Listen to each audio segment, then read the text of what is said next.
Welcome to this edition of the Men's Room. I am Linda Tilson, Transformational Re-Engineer of Life, and I am joined by Mikeul Hughes, bearded wordsmith, and our special guest today, Amanda Seaunier. She is here to talk about the joys of raising a son. And with that, Amanda, would you start off by telling us a little bit about who you are and your journey of becoming a mom and what it's meant to you over the years? Sure. Well, hi, Linda. Thank you for having me. Thank you, Mikeul. Thank you both for having me here. Yeah, I could talk about my son all day long, honestly. I became a mother at 18 years old. It was a surprise, but it was definitely the best thing that has ever happened to me. And it's just been the greatest gift I've ever had. I just absolutely love him to death, but it was definitely a struggle. I don't know that I would recommend having a child at 18 years old, but it is kind of nice being 43 and not having I guess having a little bit of your freedom back, but it's kind of a double-edged sword because you have your freedom back, but you don't want it. By the time you're 43, you don't want to let your kids go because they are your life. So yeah, I'm excited to be here. What questions do you have? Do you want me just to? Well, I was really curious to hear about, there was a point where you were doing co-parenting and then it became single parenting. And Sure. so there's a lot to that story about, how do you become this nurturing mother, but yet putting and applying firm guidance? How do you teach him the practical skills that he needs to know?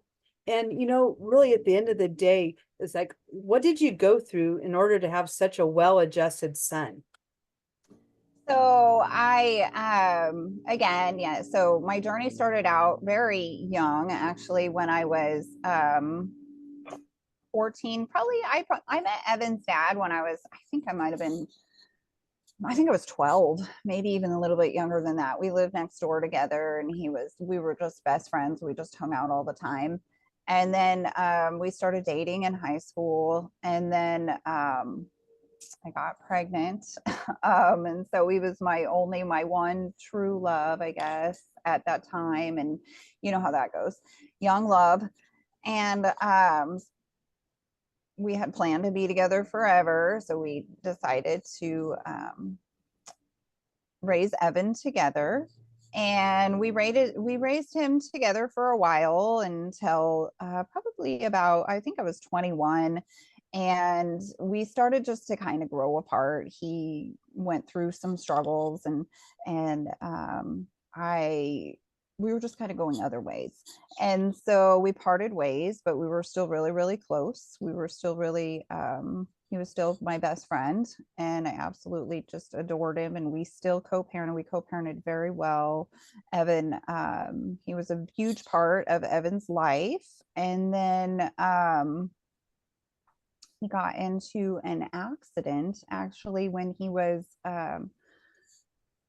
so we got into an accident when he was, I think he was 27, and lost his life at work. He got ran over by a dozer, and then I became a single parent overnight. And that was a very sad, hard time. And I kind of just checked out of Evan's life for a while, which was really difficult on Evan. I imagine it was horrible. Um, I mean, he was still there and being taken care of and clothed and had a place to live and everything, but I wasn't emotionally available at all. I kind of just checked out of life and I was very depressed. I didn't know how to deal with it. Um, Evan, of course, had a good support. He still had my mom and my grandma. They were still a really big part of his life. And my brother and Evan are the same age, close to the same age. And so I'm really grateful for that. But I just didn't really, I didn't deal very well with that. So it was pretty sad. So yeah, there's that part. I could just talk forever about nothing. I kind of will just go off on a little trail. Well, it's your story, and so it's expected that you would go down the path, and I'm sure there's many roads to it.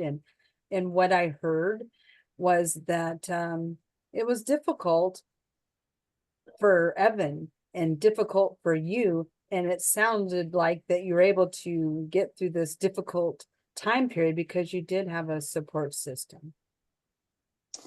So it's kind of interesting. I don't feel like I had the best support system, but my mom was very they were very supportive for Evan. So my family was very supportive to Evan. I think I was probably hard to support at that time, honestly. The more I think about it, I didn't know how to deal with the trauma. So because there was a lot more that went behind that trauma. So just to get into that a little bit more, Mike, so when we broke up, he's joined a church that I didn't really, they were kind of cultish. It was a little, it was uncomfortable. It wasn't, I'm really strong in my faith, my Christian faith. So it wasn't just that, it was just an interesting church. That they told him that in order to be part of this church, he had to be married, and they picked his wife out for him. And so he came to me and he had asked me right before he died. So there's okay, so we'll go back. I'll share this story. So we'll go back a little bit further. So Mike and I, when we broke up because he had some struggles. He was partying a little bit too much. It was a little bit too much for me, and I couldn't handle it. So he ended up slipping in the shower one night. Long story short, he ended up slipping in the shower. He hit his head. I'm not exactly sure how this happened, but this is him. He told me the story after all of this. And so he called his mom. He told his mom that he thought he needed to go to the doctor. So she told him to call 911 because something had happened to his head. He called 911. By the time she got there, they had him in the ambulance. They were going to take him to the doctor. And then as they were following him to the hospital, they pulled over on the side of the road and stopped. And it was because he had thought he had died. And so they had to bring him back to life with the paddles. So they brought him back to life. And then he changed his life around completely, quit partying, whatever. So he came to me a couple days after that happened and told me the story of what happened. And what he said was he had slipped in the shower, like I had said, and he was going to the hospital. And that he said that he goes, Amanda, when I was gone, it was weird. He goes, like, and my entire life flashed before my eyes, every single color, every single smell, every single emotion, every instance just played all at once. And he said, and then I was standing there and I was talking to Jesus, and he said that it was my time to go home. And I asked, this is Mike, he said, I asked not to go home yet, please. I'm not ready. I want to do right by my son. And he said, okay, I'll give you a short time back on this world to do right. But when you're doing this, you need to save as many people as you can. And so he said, okay, I'll do that. Right. So he just told me this story. I don't trust this church. He told everybody this story. And we're all kind of like, that's kind of a weird story. Like, okay, whatever. Anyways, long story short, we just went along. And a little caveat, when we were 16 years old, he told me he wasn't going to make it to 28. He just knew he wasn't going to live to see 28. That was really weird. So anyways, time goes on. He meets this church. He goes into this church, and because his grandma had already been part of this church, and we all thought it was kind of weird, but now he's really involved in this church, right? And so they tell him that he needs to have a wife in order to be part of this church. And he was going to school to be a deacon. He was doing all the right things. He was doing great. He was going to door, like saving people. He was doing great. But then he asked me, he asked me if we could have dinner one night. And he said, I want to tell you my story, and I want to give you the opportunity to have us be a family again, because I'm doing better. I'm not doing, I'm not partying as much. And I really want you to be my wife. The church told me that I have to have a wife, and I really would like you to do it. And I was taken back because the church just scares me. That church just terrified me, and I didn't want anything to do with it. And so I was like, no, I'm really sorry, but this isn't a good thing, whatever. So I remember that dinner, remember where we were eating. And so he leaves within, like, I think it's probably like within a week, he ends up marrying the person that the church had picked out for him. And then he kind of shuts me out of his life. And he still sees Evan, but he's not allowed to see me or talk to me or anything. And so that was pretty heartbreaking. To come to find out, she was a nightmare. She was being really abusive to him. She was like bleaching all of his clothes if he would talk to me. Like, I guess when Evan went over there, I had found out after this that he was bleaching like all her clothes and or all his clothes. She was just kind of a nightmare. And so they were right in the middle of getting a divorce, like right in the middle of not like he was going to he sent asked me to come over. Oh, I had to come over to get Evan, and he told me this isn't really working out. She's staying with the pastor. We're going to end up getting the divorce. And so I'm like, oh, that's so sorry. I'm so sorry. That's so sad. And then he had me sign paperwork a couple days before that for Evan to be his beneficiary for his new job.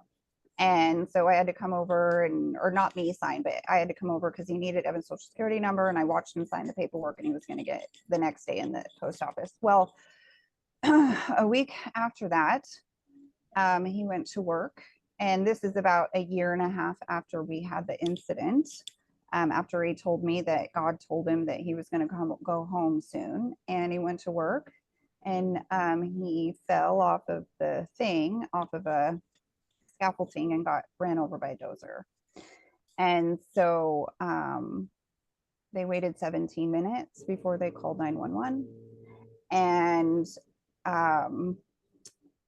long story short, it turned out that his girlfriend or his wife at the time was the beneficiary. Evan was no longer the beneficiary. And we don't know how that changed or any of that changed. So that whole thing was very traumatizing. So that's basically what I was going through during all of that. And so it was just a really, really traumatizing time. I don't think it was really easy to support me, honestly.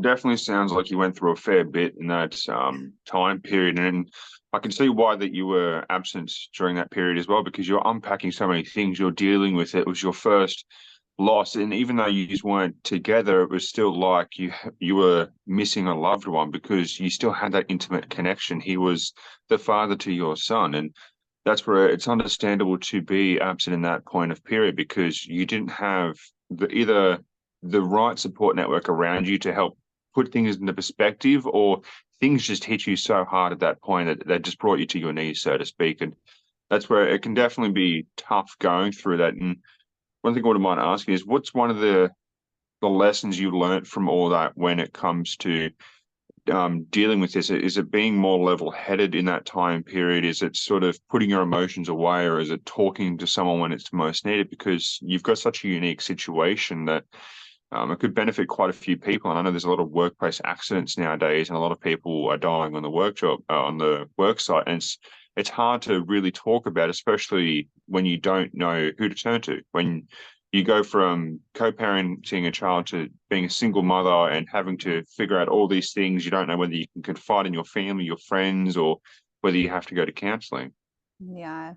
I think what I learned from so being communication is really, really, really important. I think it's really important in every aspect of life, every like genuine, clear, honest communication. Like if I'm not ready to talk right now, let me tell you why I'm not ready to talk right now. Let me tell you my boundaries, where I'm at. And I will tell you it just telling somebody like where you are, just being really open and communicating. Because I think I was not. I think I shut down. I didn't talk to anybody. You get so much anxiety and you get so, um, I think that's just anxiety. It shut me up completely.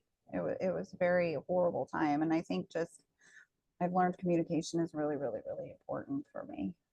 It's a massive part with a lot of things nowadays, and people fail to realize communication is such a vital key when it comes to dealing with relationships, family relationships, even your own personal ones, raising kids and whatnot, because most people think that they can assume what the other person's thinking without clearly communicating to the other person.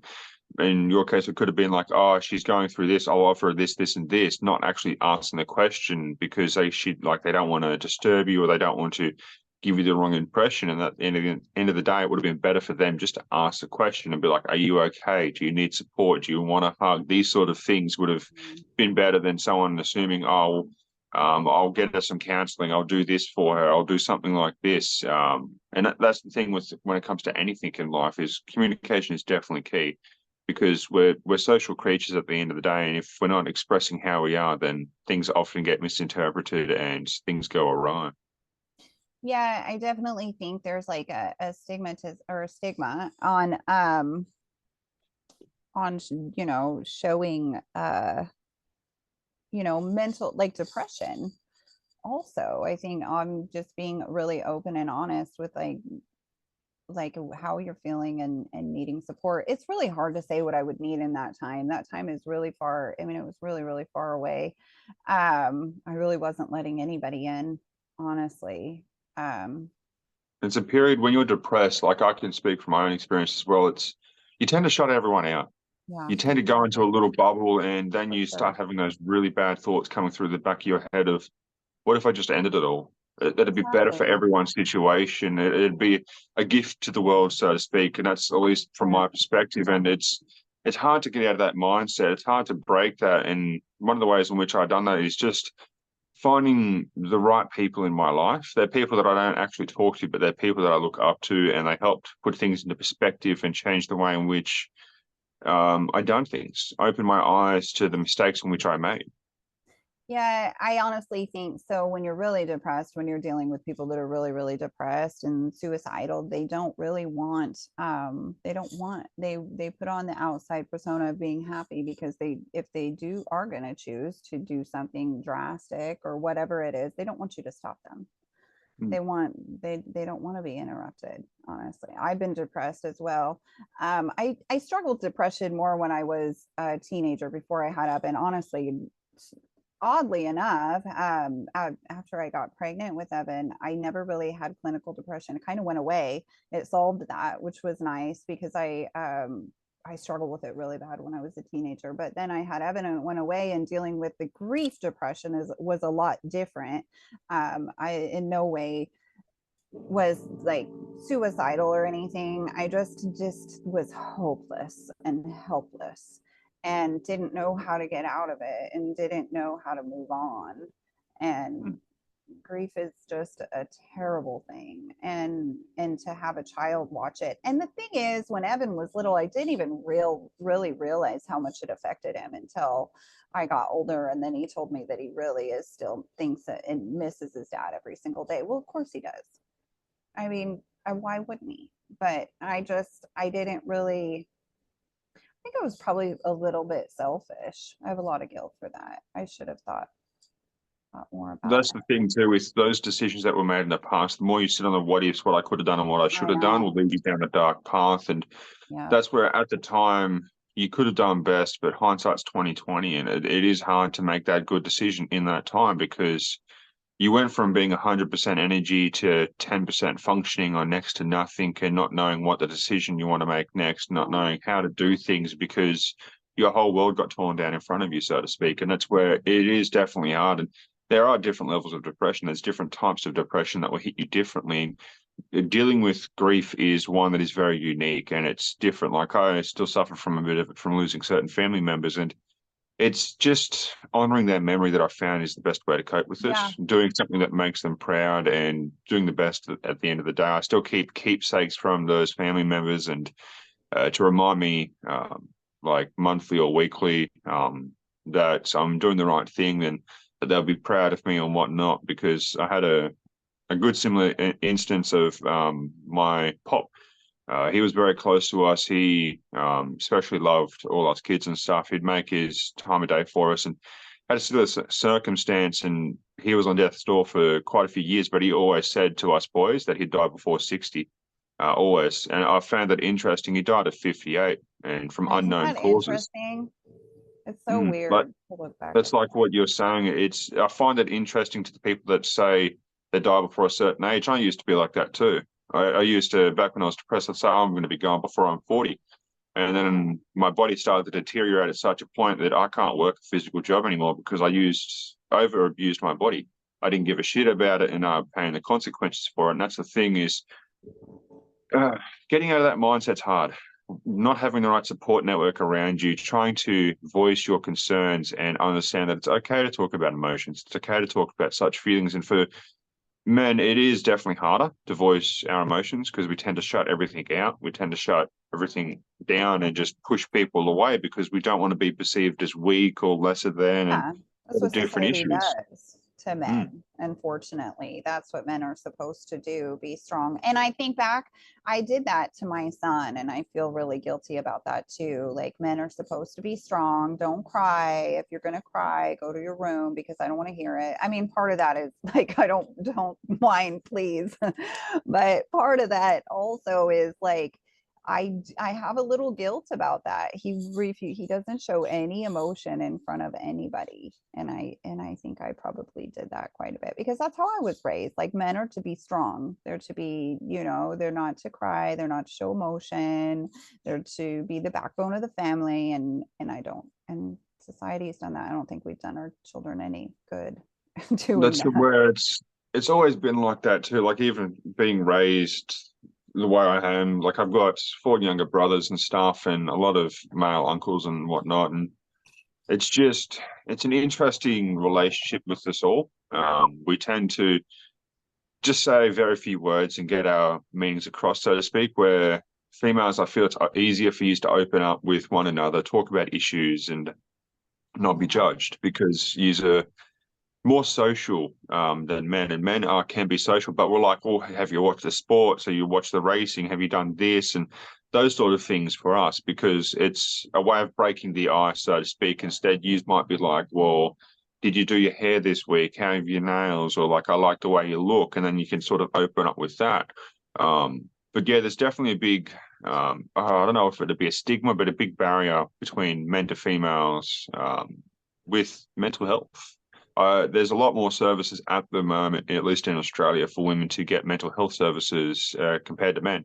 There's been a big uproar about the lack of support for men with mental health services. A lot of guys have been committing suicide, have been ending their life because of similar circumstances to your own. If they've lost their partner, they've went through a really messy divorce, they've experienced a bunch of things and had the world ripped out from underneath them. And they don't know what to do. They don't know who to turn to because there's no support networks out there. And that's where it's probably similar to your respective. There probably wasn't the right people around that needed to just talk to you about these things, because it's often once we talk about them, do they become easier to talk about once again. And it's sort of like a weight lifted off our shoulder. We're not holding it all inside anymore. Yeah, that's true. It's hard to find a good support system. I went through a couple different grief counselors, and neither of them are really, neither of them were the best. I think no matter how I reflect on my story or reflect, I'm always going to put the blame on myself. I'm not going to at all, like, that was 100% me. I was probably really difficult to get through. I don't know if anybody could have got through to me, but I That's not mean, a bad way to be. Like, because at the end of the day, it is all our own thoughts for our own for actions. Like, sure, yes, things have 100%. happened, but if we don't accept what we've done, then we never get to really reflect on those life lessons. Like, I could have sat there and said, oh, I'm depressed because of X, Y, Z. This has made me so sad. But then you start to think, well, I'm depressed because of my own actions. So I'm depressed because things have been taken away from me and I don't know how to deal with them. And it's certain things like that. Yeah, we are a sum of all of our actions, for sure. I know. It's really funny. I wish I would have realized that when I was younger. I think that's just something I started to realize, like probably in my late 30s. We're definitely responsible for where we are in life. 100%. No matter what, we're responsible for the way we react to things. So It's definitely. Oh, you go, Linda. I'm really curious, Amanda, knowing what you had mentioned about the way that you would express or not express emotions, and that you pass it on to your son, knowing what you know today, do you do anything different in your relationship with him to reset the stage on how it could be different than what had happened then, about how to, as you had said, really have a focus on having that open communication, that you can express your feelings? Do you ever have conversations like that now? Because I don't think that it's too late. If anything, it's Oh, perfect E- timing. Evan and I have always been really, really open and honest. Like that's the one person, I think that's why I love Evan. I am closest to Evan than I am anybody in my entire life. Like I'm more comfortable with him. He accepts me wholeheartedly 100% for who I am, and I accept him also for who he is. I've always been very open and honest. Even if I don't want to be, I have a really hard time not just being myself and just saying exactly what's on my mind. It's got me in trouble numerous times. And I do it with Evan, and it's not even like in a mean way. It's just that's the only way that I can get the right feedback that I want, and I can get the right outcome of life, is just to say exactly what's on my mind. And so that's one thing I think Evan and I have really always bonded on, is the fact that we can just be completely open and honest. And he's so much so that sometimes he doesn't even care if he hurts my feelings. He's like, there are certain things that he won't tell me because he doesn't want to worry me. Like if I hate it when he drinks, and he won't tell me about stuff like that. But like other certain things, he's just really brutally honest. So I think that's probably one of the things that I've given to Evan. And it's one thing I'm proud of, is genuine honesty. It's a really, really hard gift to give. It's really, really difficult. That means you truly care about somebody if you're honest with them, because it's really easy to sugarcoat things and just so you can get the conversation on, so you don't have to have the hard conversations. It's really easy to do that, and that's the easy way out. And I don't do it. I'm not. Some people are easier to be honest with than others, but That's definitely true.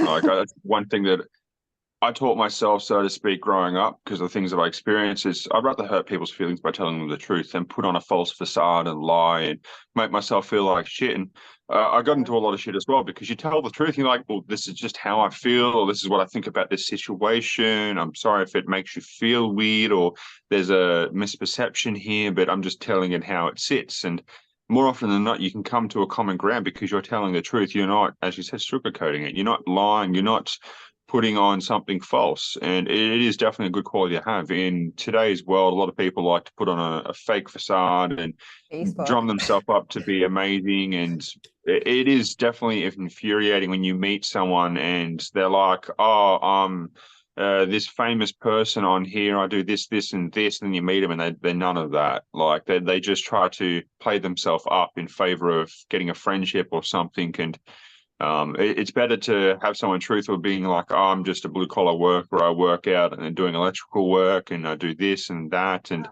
that's when you can sort of be like, well, that's interesting. Let's have a conversation about that, because like they seem genuine, they seem honest. They're not afraid to talk about how they are. And I sympathize with Evan not talking about alcohol.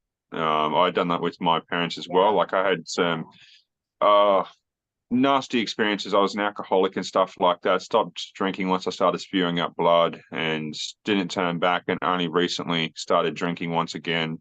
Not heavily like I used to, but just for fun. I drank around Christmas, family came down, so I got a few bottles of whiskey and sent it sideways. So that was fun. But yeah, with going I've through never heard anybody say set it sideways.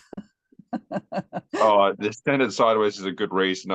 That's one of the expressions I used to use when I was younger as well. Like I had a nasty spill actually falling out of the shower when I was a bit younger. I got absolutely plastered, drank a full bottle of whiskey, and then fell out the shower and bruised and almost broke my entire right side of my arse and leg. The entire thing was black and blue, and I was sitting there that like the week later, I'm like, how did this happen? And it was only because I fell on a small ledge out of the shower. So I don't It remember makes hitting me my head. I was too plastered. Evan cut his ear off, the tip of his ear off probably a couple Jeez. weeks ago. I think he calls me. I think it was probably a month ago. So I called my dad because I talk to Evan and my dad every single day. Every morning I call him and say good morning. And every night before I go to bed, I call and say good night.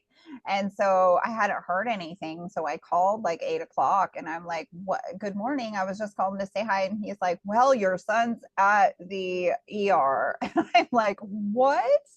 How is he One at way to the give you a heart ER? attack. I know. I was like, oh my gosh, I'm on my way. It's like, no, he just kind of cut the tip of his ear off because he had taken his sleeping medication and was drinking at the same time. And he fell and hit the corner of the table and it Oh, sliced the tip fuck. of his ear off. I Yeah. know. What, you didn't want to become an elf or something? You just wanted to cut those ears off? I guess. Um, I yeah, guess. that's a slippery slope there when it comes to drinking and taking medication as well, Yes, because yes. like you think you can handle a few beers and then all of a sudden you take your sleeping medication and you're out like a log before you even know it.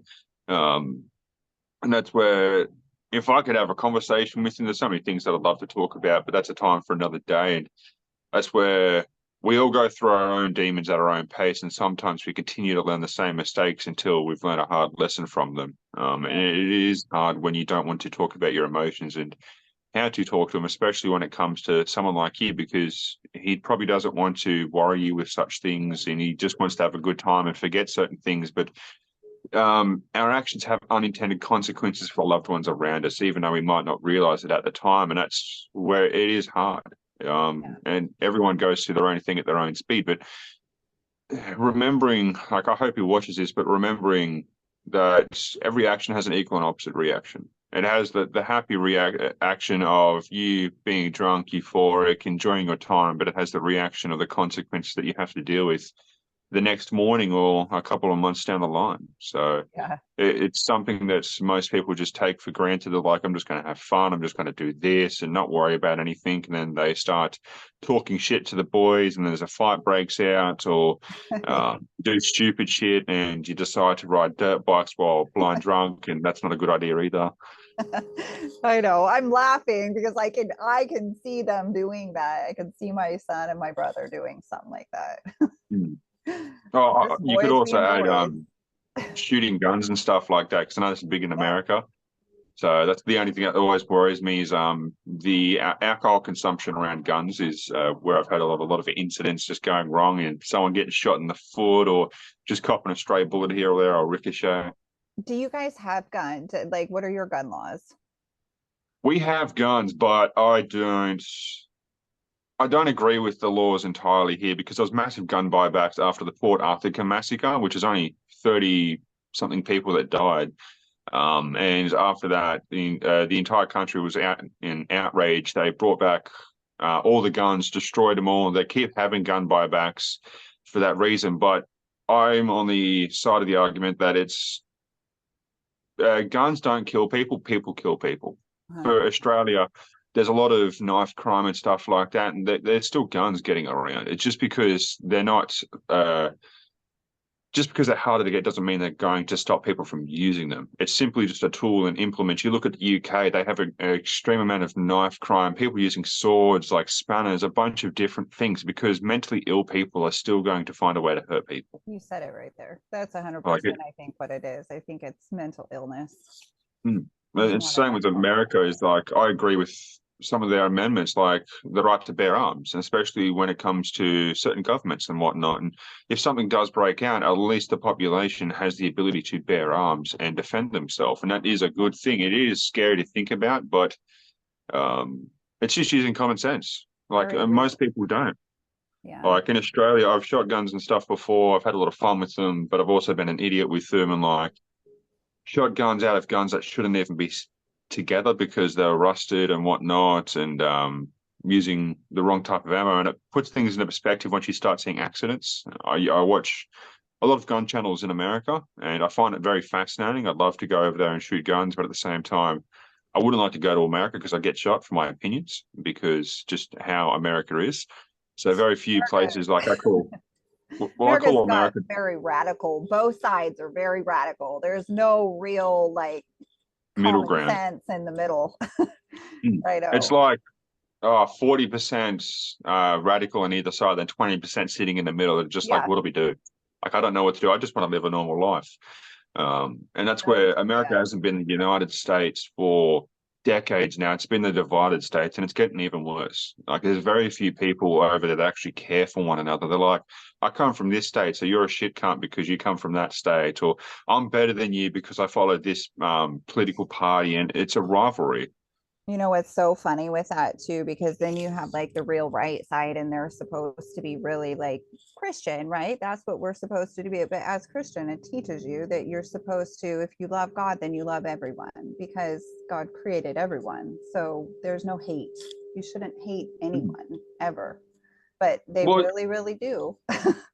I find they fall on the idea of the right, but they don't implement the actual laws of it, or they Yeah. just don't care for it. Like it's simple laws, like don't do to others what you don't want done to yourself. Don't do for others what you don't want done for you. Give respect to get respect. What goes around comes around, and I can continue on. But it's such things like that. If they started just implementing those sort of rules/laws, then they'd be so much happier over there. And I wish more people followed them, but that's just not the way the world works. Like you've got to give to get. You won't be able just to receive all the time. And that's where a lot of Americans are like, you owe me respect. I demand it, and They're this and very that. I just entitled. laugh at it. Yeah. It's like a bunch of spoiled kids. And I don't know how America's gotten to such a state. Like they're still a world super, like a world, yeah, world superpower, but they're still so lost within And themselves. I They don't know love what to do. America. Don't let me, I don't, I mean, it's my country. I absolutely love it. But I know exactly what you're saying. Very, very entitled. They speak to be, they don't listen to what anybody else is saying. They only speak to hear themselves. They don't care what anybody else has to say. I get really tired of, because the 20% in the middle don't really get to have any opinion whatsoever. Like I'm afraid to talk to anybody because I'm going to be shamed. Either side is going to shame me. And I feel like I could go either way. I agree with both sides, but there's no, I 100% agree with what you're saying. There's a few people over there that I agree with. One is his name's Charlie. He founded Turning Point USA. And he's the one who talks about subjects like he'll talk about abortion, politics, laws, how things should be conducted, dealing with like racism and segregation. And he's not afraid to have open conversation because he says as soon as you stop talking to one another, that's when civil wars break out. That's when issues start to arise. And that's where he believes in just communication, being an honest person and just being an adult about things, not being immature, saying, oh, your idea is shit, fuck you, and run off. It's just being willing to talk about things. Like we're not always going to have the same opinion. We're not going to have the same beliefs or the same likes, but it's understanding that the more we talk, the more we find out about certain things and the better that we can view the world. Like I could sit here and say that I despise Christianity. I'm not even going to talk to you, but that's not the case. I've met a lot of good Christian people and a lot of bad Christian people. It doesn't mean that I'm going to use the examples of the bad Christian people against the good ones because that's just unfair. It's having an open mind and understanding that there can be all different types of conversations. And I've got mates that are completely like a devout Christian. They will not do anything else. They won't even think about another religion. And yet they're still amazing people because just because they follow something different to you doesn't mean they're bad people. And that's sort of where I sit with a lot of Americans. That is, they follow a lot of things, but they just judge everyone else. Like if someone's wearing like a MAGA hat or something, they're like, that person's despicable. Let's get rid of him. I just want to bash him or something. And it shouldn't be like that. It should be, well, why are you wearing this hat? What made you choose this? They should be having conversations and asking why. And it's just too far from that. Like it's sad to see that we fall back on our animal instincts when all else fails. When we're not having proper communication and stuff like that, we just go back to let's fight, let's just go to violence and stuff. And especially with all the riots that have been through America, it's like we don't experience that to the same extent, but it's sad to see as a society that we're getting to that point nowadays. And there should be at least a couple of states that sit in the middle ground. They're like, fuck blue and red, let's just be our own state, so to speak. And there's very few, I feel that are like that. One of them's, I think they're rather progressive, but Texas. Texas is a state where they allow you to think however you want, do whatever you want, be whatever you want, and not judge you for it. But I don't know too many other states. Yeah, We're well, ready you've to had a move lot to of. Texas. We're like, let's get out of Washington. Not that I have anything wrong with Washington, but it's very, very radical liberal. Very, very. Well, it's like two ends of the spectrum. You got California, and then you got Texas, and the two sides like that just clash and stuff. But then you've got a lot of Californians moving to Texas because they realize the way in which they do things in California is so backwards, so wrong, so please the people, so to speak. And yet Texas is just stands firm with their rules and their laws. And I don't know enough about America to speak fully on it, but that's just my point of view from outside, so to speak. And you probably have differing opinions, but that's the way in which I perceive of most things. I think you've hit it on. I think you did pretty well, honestly. I think you have it nailed down pretty well. I agree with your opinions. I'm just very much open. I watch a lot of Americans. Like I watched this recent guy who he's a gun channel and stuff. He's recently just made the an AK-50 instead of an AK-47. It's an AK-50 that shoots 50 caliber bullets, and he's been recently done that. But he ran for election in his local government, and he was trying to overthrow one of the corrupt politicians over there, and he pretty much almost succeeded. I don't know. Your elections are weird, so I don't know what you call them, but he bet him on the first vote or something, so they had to redo the election. And it was interesting watching how Americans conduct themselves with their agendas. They promise a lot of things, but they don't follow through. And I think that is just a lot of governments in general. But there's so many rules and laws and bureaucrats in the American government that it's hard to get a common consensus of what you should do, how you should be, what you should feel, because you go state from state and they're like, we've got these laws, we've got these laws. Why not just have the same law for all of them? Yeah. All of our states are like different countries. They're all different. That's what is sort of the perspective from my point of view. And like Australia does have somewhat similar things. Like there's harsher drug penalties for certain states. Some states you can have you can own a crossbow and not be in trouble. Some states you can get a handgun easier, but it's nothing as radical as America. And it's an interesting experiment with the way in which they're going. And I feel a lot of more people are waking up to the woke bullshit of today. They're realizing that a lot of things don't make sense, and they're trying to just be happy in the life that they have here and now. And that's where you have a lot of probably that 20% turning into 30 to 40% because they want to escape from left and right. Because we're tired of it. I'm really, really tired of it, and tired of being shamed for my opinions, and tired for not being shamed for not liking Biden. Like it's a joke. How could you even support him? I don't even I'm just baffled how anybody could support him whatsoever. But I mean, it's like I don't know how you would even compare it because he's got dementia. Hands down, he's got dementia. Exactly. That's it right there. So he's like somebody is 100%. Like if he didn't have dementia, I think it'd be a lot better off with what's going on. But there's definitely people behind the scenes pulling the strings because he's displayed all the symptoms that my family has with dementia, and it is sad to see his decline. Like 10 years ago, he was an absolutely amazing politician. He could have ran the country 10 years ago, but because they leave these elections till they're pretty much at death's doorstep, like they just, by the time they're that old, they're so disconnected from society and the way the world works that they don't know who or how to actually run the countries.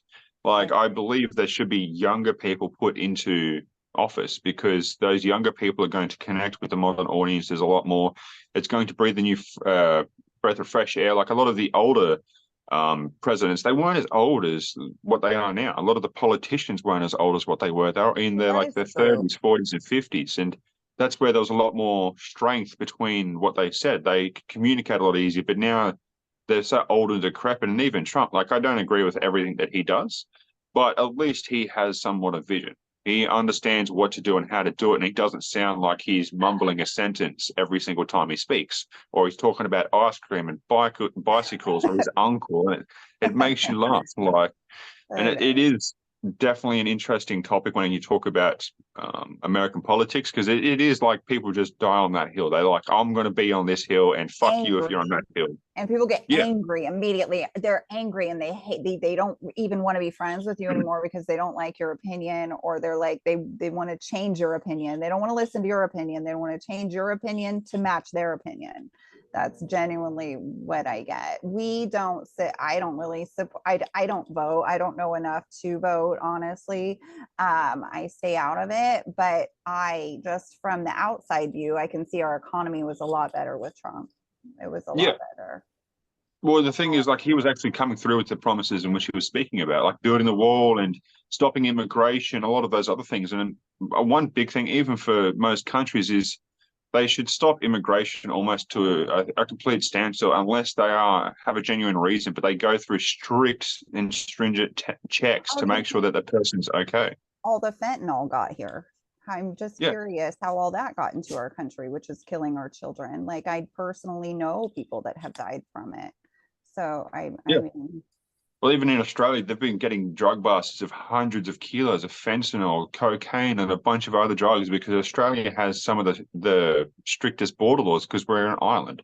So the only way things can come in is by plane or boat, and that's it. So it is a lot harder for people to get things over. But in the American continent, you can just cross the border. You just chuck something over the fence. You just fly something over quickly with a drone or something, and there's a lot less to stop people over there. But it's more so just going back to immigration laws because it affects not just drugs, but people.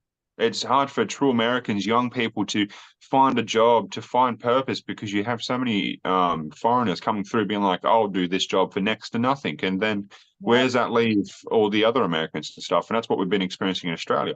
We've And they had a do massive work really influx. hard. They work really Hmm. hard for nothing, for no money. I mean, why Yeah. would you want to hire them? I mean, honestly, I would too. Well, But that's the thing. Like in Australia, they're amazing doing construction and other things. And I know the stereotypes about it, but they do work extremely hard yeah, because America has a lot more benefits to living over there, and Australia does as well. And that's where they come here and they're like, I'll do anything as long as I can earn money because especially US currency is so much more in other countries. Like they could be sending that money back to their family to yeah, feed their kids, and I don't $10 blame them. for them well, $10 for them could be like 50 in that country. It could Yeah, be something ridiculous. And it is sad to see that we have stopped helping other countries. America is one of the few countries that actually helped other countries, even though there's a big negative perception about it. They could have like taken over the entire world during the end of World War II because they had nuclear bombs, they had the strongest military on the earth, but they decided to turn around and actually help countries. They're like, here's the resources to improve your own country. Here's the technology to do this or this. And that's where I believe there should be more helping one another. It's the same as like talking to a person. You should be helping countries as if they're a person. You should be giving them the resources needed, the guidance needed, the training required to improve their countries. Like one of the ones that really do suffer at the moment is Africa. They're so far behind technologically and socially. It's just sad to see that we still have people out there trying to just look for general water. Like for fresh water, for us, we take it for heartbreaking. granted. Yeah, Well, we just turn a tap, we've got unlimited water, so to speak. But for them, they've got to walk 10, 15, 20 Ks just to get a 20-liter drum of dirty water, come back and filter it and boil it. And it's where there should be countries just helping one another once again, instead of all this rivalry. And it's the same as politics or anything. Like we tend to die on that hill and say, no, we're not going to help you, or we're not going to do this. And it's sad to see, but we are turning to a different side of things. We are becoming better. It's just taking a longer time than what we first thought. A lot of people are becoming more aware to the bullshit that is the world, and they want to change their actions because even one person can have a massive impact on other people's lives, even though they might not realize it. yeah, for sure, definitely. I think that oh, I had something I was gonna say. I forgot what it was. Darn it. It was you, Absolutely. everything you said was so good.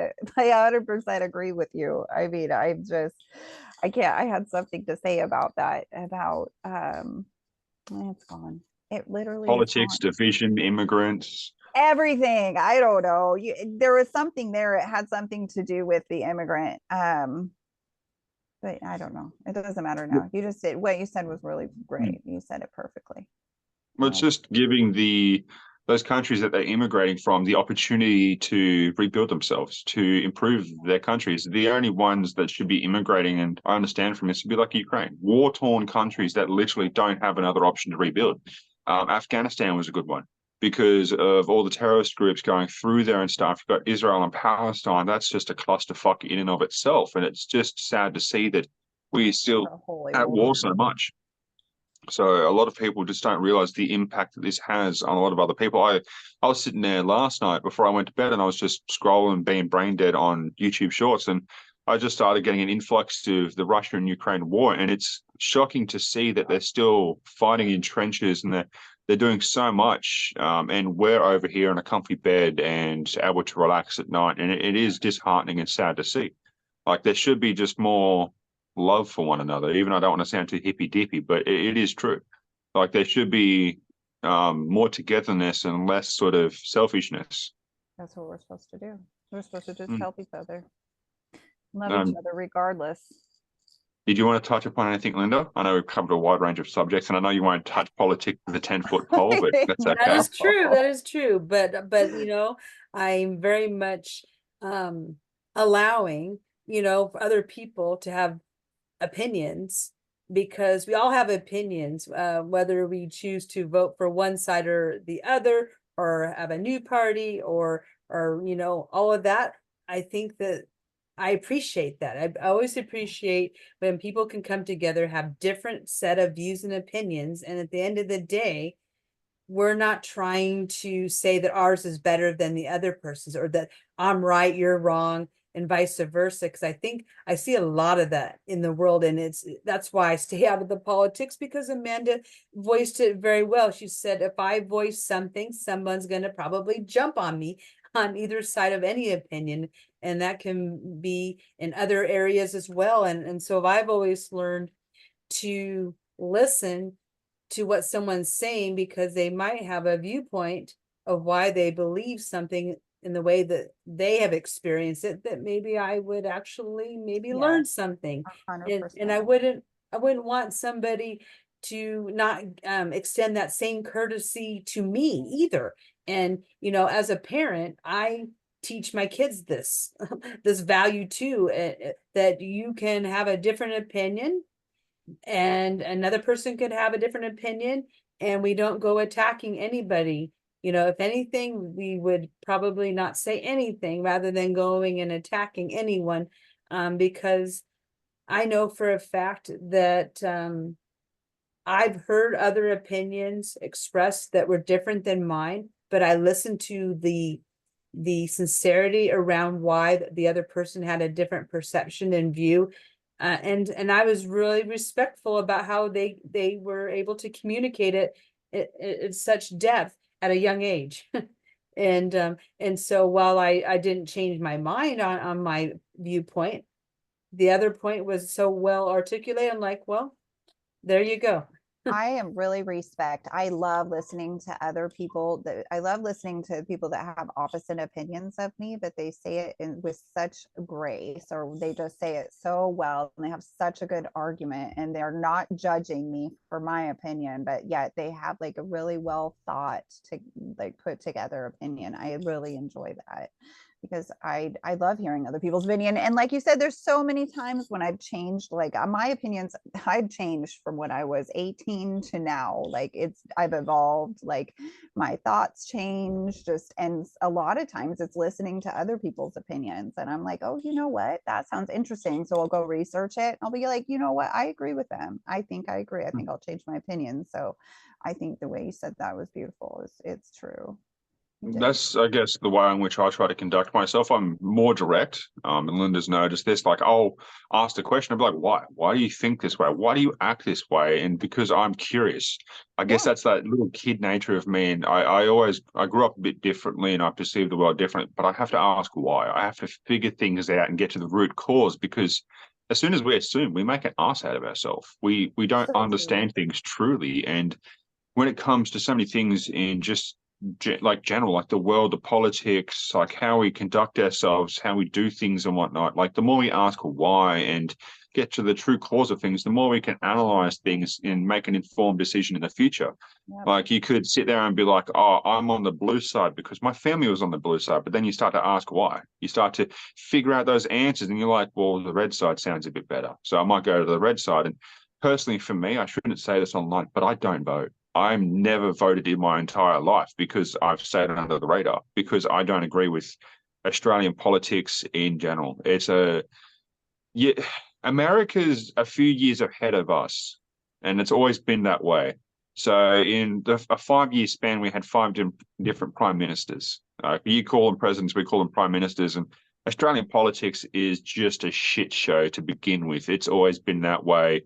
And I hate where we sit with things. Like there's been a lot of corruption, a lot of backwards deals. Like Pauline Hanson is someone who wanted to bring in guns over here. She was going to sign a multi-million-dollar contract and do all that sort of thing. But that's where I like America's politics more in certain aspects. I like their freedom more because they have more freedom of choice, more freedom of opinion and stuff like that. Where in Australia, we're a bit more restricted. We're a bit more put under the thumb, and that's what makes me sort of question a lot of things as well. Like I grew up very differently, so for me, I suffered. Oh well, I've got a disability that I suffer from, but it allowed me to view the world differently because I don't understand people how most other people do. I don't understand sarcasm or humor really. And it allows me to sit back and be like, why? Why are they saying this? What are they doing it for? What's their end goal? And I've transferred that through to my entire life because some qualities that you have as a kid, you can follow through for the rest of your life. And that's where I sort of say, especially with men, we don't grow old. I mean, we grow up, but we don't. No, we grow old, but we never grow up, and we always stay that little kid within ourselves. And that's where you'll find a bunch of guys out doing stupid shit, or they'll be around a fire just throwing rocks at it or something because we're entertained by simple things. We're simple creatures, so to speak. And it makes me laugh that like females are like, this is why they die so much earlier, but it is. Like we sit there and we're just like, let's go out and chuck bullets into a fire, see what happens for the fuck of it. And it makes you laugh. Like it's just the way we are. But it allows you to ask why too. Like, why am I doing this? What's the anger? Oh, I'm just gonna have some fun with the boys and let's go jump in a car, go flog it around and have a bit of fun. And it like if you do things without thinking about their consequences, you have unintended actions or consequences that are going to fall upon you. Good example is Evan. He might be drinking for all the wrong reasons and not thinking about the consequences right now. Hence why he had the lesson of losing the top of his ear, unfortunately. And that's where maybe it might be a bit of an eye opener to be like, well, I shouldn't take my medication while drinking. It's probably not the best decision to do so. As far as I know, he hasn't done it since. He's That's like, good I then. don't do that anymore. I'm like, well, thank you. That was a hard lesson to learn. 1/3 of an ear short. So it is definitely interesting. Would you have wished to have more kids if you had the chance, or 100%. yeah? It's funny, I think back when I was younger and life was so fast. Like, because I worked at Costco. I worked at Costco for 13 years before I worked at the state. And so I was gone a lot and I wasn't home a lot with him. And so I would love to have, I guess I really didn't think about having more children at that time. It was hard because I worked a lot. So having more children would have been difficult because I would have need more daycare, blah, blah, blah. Those are the things like you think about. And then now I think about it and I'm like, I would have loved to have more children. You just don't realize like that is, you just don't know they're the good old times until they're gone, until they're not the good old times, I guess. And Mm. so, I I guess the other thing I was going to get at was the fact that I remember when he was little and he was constantly wanted to be by my side. He constantly just wanted to be with me. He was really a mama's boy, really, really a mama's boy. And it would sometimes I'm like, I just want to break. I just want to go hang out with my friends. And so I would like have my mom watch him every great once in a while, and then I would get to go and then hang out with my friends. And I think now I'm like, I would give anything in the world to go back to that time, and I would never leave him. I wouldn't leave him for a second. I would take him back, So, and I would just keep him.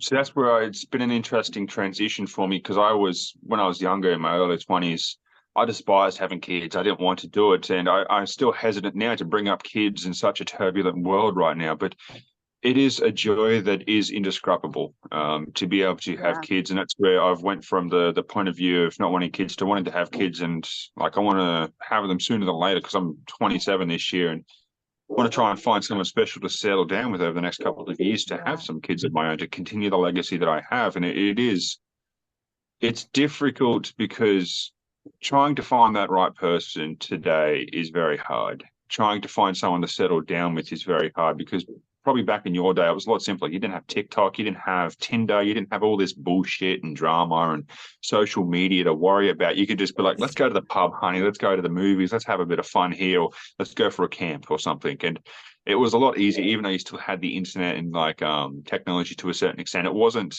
I'm not controlling you, but it dictates what you do. Like, I've met couples that have met on Tinder and they're still together to this day. They absolutely love each other. And I've met other couples that have been on Tinder that were together for a couple of times and then split apart because they're complete opposites. And I feel it is just testing the waters when it comes to these things and being a genuine guy. And that's one thing that I've realized is it's very hard to do that nowadays, to be genuine and be old school. Like, I'm a bit of an old soul. I'll open the door for someone. I'll treat them as ma'am or doll, and that's how I talk to females, because I treat them with respect. And it's interesting. Even I've said doll to females that have been like 60, and they're like, "Don't call me that. I don't want to feel old," or "That's disrespectful." And I'm like, "Why? What's the problem with this?" And I think it is a transition in societal norms, because they were probably a part of the change. That's a whole other episode. Oh, Yes. okay. I'll happily have I used to another get called episode with ma'am. you. Yes. I don't mind any of that. Like, that's fine. That's like how I was raised. I love all of that, all of the old traditions. Like, I'm very traditional. Sandar and I are very traditional. I don't like do a lot of the outside work. He does it. I do like the inside work. I do all the cooking. I do all the cleaning, and I love doing that. That is I get my joy. I like feeding him. I like doing his dishes. I like doing all of that stuff for him, because that's what I get joy out of. But like, there's people that are the new age would find that sexist, and but I'm okay with sexist. I don't mind at all. I definitely They perceive it as sexist, but I disagree with a lot of the things that they say as well. I'd rather traditional roles, because a lot of parents nowadays let the internet dictate the way their child is raised. And I've voiced my opinions to Linda as well, and she sort of agrees with this, like, to a certain extent, is I say women should stay at home. They should raise the kids. They should clean the house. And as soon as I say that to like some, I don't know if it's liberal or radical person in America, they lose their top, because they're like, don't do that. I'm not going to conform to your standards and stuff. And males should be doing it. At the end of the day, males should be out working. They're doing the hard jobs, bringing in the money for the female so she could help raise the kids, have memories with them, and take them places. And it's not always going to be like washing the dishes or doing the washing, because once it's done, it's done. You don't have to do it every single time all day. If you're not working all day, then it's not that big of a deal. It really isn't. Well, that's the thing is, like, there's so many benefits to raising your kids as well. Like, you've probably seen this when you're at home and stuff, and it's definitely a troublesome time when you're trying to manage both roles of being the strict parent as well as the caring parent, and we tend to fall into one or the other. It's hard to be a mix of both, because it's too hard to maintain that balance. You're either shut off your emotions and you're extremely harsh and unforgiving, or you're too emotional and forgiving and you're like, do whatever, something like it is very hard. And especially for your case, that's what I was going to ask as well, now that I'm on myself, is what was one of the biggest difficulties of raising a child by yourself and trying to handle both situations? So with Evan, as you'll see, this is a common theme. In my eyes, Evan's perfect. And it was very easy to raise. But I mean, I've gotten outside feedback on this too, because it's hard, because from my point of view, he was perfect. And my mom agrees, my grandma agrees. Evan's very even tempered and he was very easy to raise. Like I didn't need to discipline him. And I think part of it though, is I was always really honest with Evan. I never talked to him like a baby. I hated that. I didn't allow him to call me mommy. I could not stand that. We had just very clear communication. I talked to him like an adult, but not about adult things, but like an adult. I let him know that his opinion was important to me, but yet I am still the parent. I have the last say. And sometimes you don't get a say. It is just what I say, and we're going to stop there. And he was always really, really, but yet still I cared about I would ask him why. Like, I know you're upset. Why are you upset? What is making you feel this way? Like I would actually listen. And I think because I treated him that way, he listened. We were really bonded. And so we listened. He didn't really act out very much because it was just me and him. He didn't need to act out for attention. It was just the two of us. Now, in saying that, if Evan would have been a unruly child and I would have had to discipline him, I think he would probably be in jail because I wouldn't know how to do it. Like, because that's not me. I am very just, I'm very much a nurturer. Like I very, very much, I don't have a lot of discipline in me. I don't have it for my dogs. I don't have it that's why you have the man and the woman, in my opinion. That's just my opinion though. But for me, that's why you have the man and the woman, because I would expect the man to be more of that disciplinarian. Like even the dogs listen to Sundar better. Like we do it with the dogs all the time. They won't come. And I'm like, babe, you got to get the dogs. And he'll call them and they come immediately. Like they do not listen to me. Like maybe they don't That's like my where I voice. 100% agree with you there, because I'm the same. I smack the animals when they're bad, or I smack the dogs because we've just had two pups and they like last night they shit on their bed, so I just smacked the little fella. Oh, I would And die. all the females are like, why'd you do that? I'm like, it's like raising a kid. You have to discipline them. You have to teach them a lesson. They don't understand English either. I'm a bit of a heartless person. Like I can go out the back and hit an animal on the head if it's suffering or if it needs to be hit in the head and not be bothered. I've done that recently and my mother broke out in tears of just the thought of it. I'm like, at the end of the day, I'm heartless. I could deal with these things. It's normal for me. You compartmentalize it. Well, not even, it just doesn't even come to the thought. Like for me, it's just like, boom, done, gone. It's a weird thing, at least for me. Like I can do something like that and it doesn't bother me. Even like No, for I don't think fishing that's and bad stuff though. like that. Like fishing, I can smack something on the head and be cooking it that very time. And even with like, we won't get any cattle or anything like that because she's like, I'll get too attached to them. I'm like, I'll name it Bessie and still be eating it because at the end of the day, I fed it and I want it to feed me. Like it had a good life. That's what Sundara says too. I'm exactly that way. I'm like, no, exactly. I'll end up naming it and feeding it, and there's no way that I'll let you kill it. Yeah.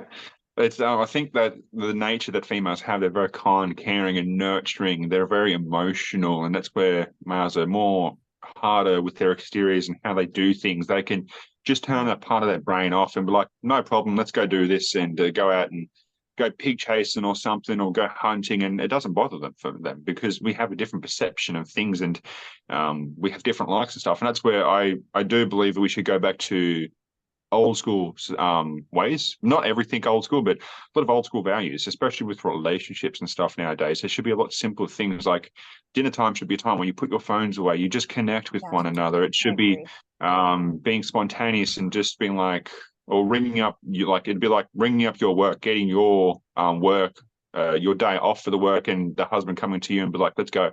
We'll go for a camping trip. We'll go somewhere, and being spontaneous in it. And that's what is a part of the romance that's died out nowadays. A lot of people just get home from work, they just watch Netflix and something and think that's being romantic, and it's just not. It's just doing the same thing over and over again because you can always watch Netflix.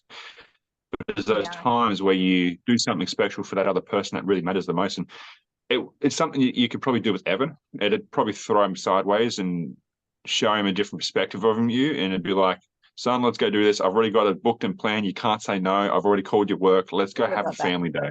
He would love that. We go to concert, like I have to book another concert, but that's like going to concerts, like concert. So Evan is in a band and he got played in Tacoma the other day, and he didn't invite me. I was just crushed. I was absolutely crushed. And I'm like, why didn't you invite me? He goes, well, I didn't think you'd want to come. And I'm like, oh my goodness, you've got to be kidding me. So I meant to share that, but that's, that going to concerts and stuff with him. Yes. He likes. I'm definitely going to have a conversation with this bloke because he sounds so interesting of a fella. He So, is. and he sounds like a kind, caring soul. I asked him to come on here and he's like, I don't know, maybe next time. He just gets really nervous. He's really nervous and he's really, really shy. So I did ask him. I don't want you guys to think I didn't ask him. I did ask him. I'll keep asking him. Maybe. Oh, that's where I was like that with Linda. I got her young fella, and we didn't have like a podcast or anything, but we just had a general conversation. That's where you can say to him, yes, Nathan. Yeah. You know it. I love Nathan. Yes, I bet. Was he so interesting? Yeah, he was a very unique character, and once I sort of started to talk to him, he opened up, and then all of a sudden I seen that change in his mind. We were just talking about a bunch of different things. I got him, like, I'd probably say overly excited about certain ideas.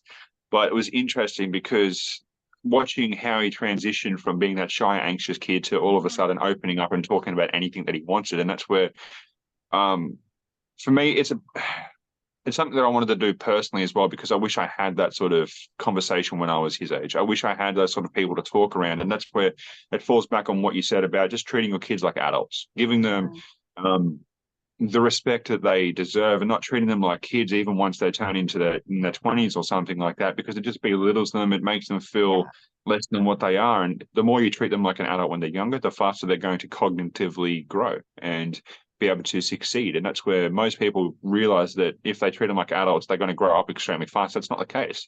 They just form connections better. You're honest with the person or the kid, and you're able to foster that relationship a lot better. And that's where I definitely love to talk to Evan overall. But I don't want to get off track too much. So did you want to say anything, Linda, before we close it off for the day? Because I think we're probably a bit over what we usually do.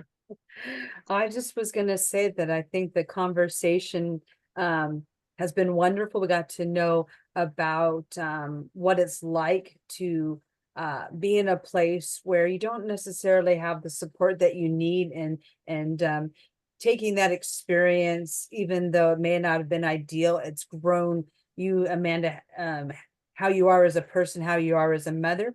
And then you've taken those lessons and then you've applied them to how you raise Evan. And so he can become this well-rounded young man who has a good head on his shoulders, and change the script and what it means to be a man. That he can express his opinions freely. He can express emotions. And really at the end of the day, that's what I gained from this conversation, was the fact that you can experience so many things that shapes you, and really you can have an impact and leave a legacy, on your children. And so what greater gift than that? You said that's been the joy of your life, your purpose. And so getting to hear about that today has been exciting. Yeah, thank you. Thank you so much. I'm always so happy to talk about Evan. He's like, it just was kind of a sad thing when I was talking to my mom. I'm like, yeah, life really isn't just, it's not fulfilling as it was like when I was raising Evan. It was way more fulfilling. And maybe, I don't know why that is. I'm trying to just cover. And that's why you got to get in to have kids so you can raise the grandbabies. Yes, I know. So I can take them. No, I wouldn't do that. Maybe. No, I wouldn't take him from him, but I would definitely you'd be like, I'll get you out of school this day. You'll be that naughty grandmother. You'd be like, let's go to the park or something. I'll get you ice cream. I totally would. I could see it. I did that kind of with Evan. I don't know how many times we had ice cream for breakfast. Those are the things that I would change. I think now I'm like, what would I change today as a parent? I would not feed Evan ice cream for breakfast. I would not. But then again, it's those special moments too that we tend to forget. Like for you, you'd be like, I was a bad parent. I shouldn't have been giving him ice cream. But at the same time, he's like, oh, this is amazing. I get to have ice cream. And from his No. perspective, it's something that he can remember and cherish because it's breaking the norm. It's like, oh, instead of just having cereal, let's have ice cream, or let's have pancakes and ice cream, or something like that. Yeah, that's true. Those are true. Yes, he remembers stuff like that. And I'm always like, oh my gosh, Evan, don't remind me. I should have never let you have sugar. I don't know. It was so good to be Definitely here. interesting. It was such a No, good well, conversation. we'll definitely have you on for future episodes because I could sit here and talk to you for hours. So I know I just talk about nothing. I could talk about nothing for hours. I could talk about politics. Just let me read up on it a little bit more. Because like you were saying, I don't vote, but I don't vote. The reason I don't vote is because I don't know enough about it. And I feel like it would be a disservice for me to vote right now because I don't really know all about both sides. So I only it's like know. buying a car before you've actually looked at the car. Like Yeah, you've got to look at the car before you buy it. yeah, exactly. Well, And I'll let you close it up, Linda. All right, so it's been a pleasure and an honor to interview you today, Amanda.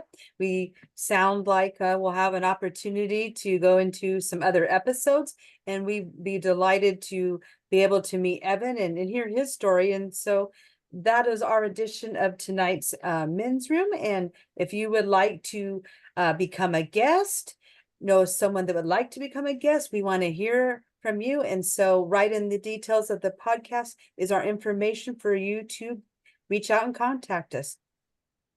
sounds great. Thank you so much, you guys. It was so good to talk to you guys. I'd be happy to come back later.